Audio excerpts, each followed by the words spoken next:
Hi!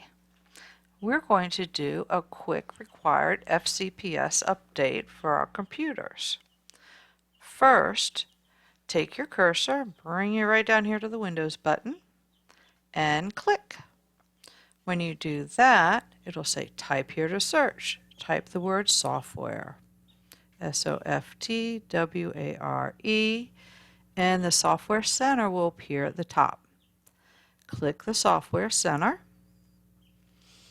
and it will open, and the first one right here, TestNav 8, is the update we need to do.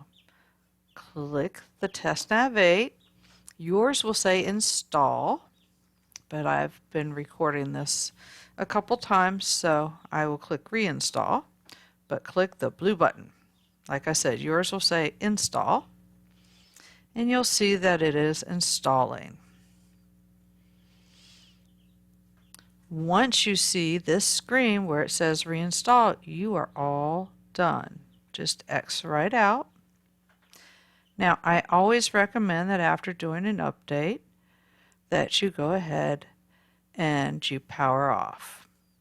I would recommend a full shutdown. You could just do a restart if you want. And that's it. Thanks for coming by and updating with me.